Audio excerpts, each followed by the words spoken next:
Hello friends, welcome to my channel Namith blogs. ఈరోజైతే కాకరకాయ తాలింపు ఎలా తయారు చేయాలో చూసేద్దాం.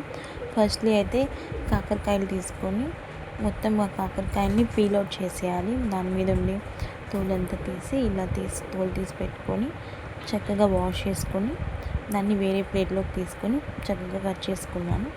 నవ్వు అయితే ప్యాన్ పెట్టి స్టవ్ ఆన్ చేసి దాంట్లో తగినంతగా ఆయిల్ యాడ్ చేసుకున్నాను. ఆయిల్ యాడ్ చేసి కాకరకాయని డీప్ ఫ్రై చేసుకోవాలండి. డీప్ ఫ్రై చేసుకుంటే కాకరకాయ తాలింపు అనేది చాలా బాగా టేస్టీగా వస్తుంది. సో మనం ముందుగా కట్ చేసి పెట్టుకున్న కాకరకాయలన్నీ అందులో వేసేయాలి. కొంచెం కొంచెంగా యాడ్ చేసి కలుపుతూ ఉన్నాను, బాగా ఫ్రై చేస్తూ ఉన్నాను. మొత్తం కాకరకాయలు వేసి కొంచెం మూత పెట్టి కొద్దిసేపు మగ్గనిచ్చి మళ్ళీ మూత తీసి ఇలా నూనెలోనే బాగా వేయించుకొని ఇలా కలర్ చేంజ్ అయ్యేదాకా బాగా వేయించుకోవాలి. కొంచెం గోల్డెన్ బ్రౌనిష్ కలర్లో వచ్చేదాకా ఇలా బాగా వేపుకొని దాన్ని వేరే బౌల్లో స్టవ్ ఆఫ్ చేసి వేరే బౌల్లో ట్రాన్స్ఫర్ చేసేసుకుంటున్నాను.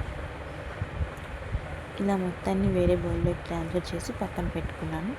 మళ్ళీ ఇప్పుడు దీంట్లో పోపులాగా పెట్టుకోవాలి, అంటే ఉప్పు కారం అంతా యాడ్ చేసుకోవాలి.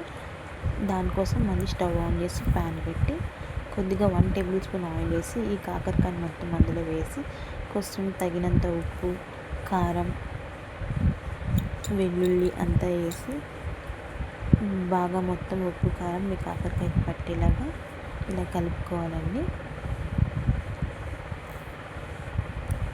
చూసినాక ఇలా కలుపుకున్న తర్వాత మళ్ళీ ఈ కాకరకాయని తీసి వేరే బౌల్ వేసి సర్వ్ చేసుకోవాలి.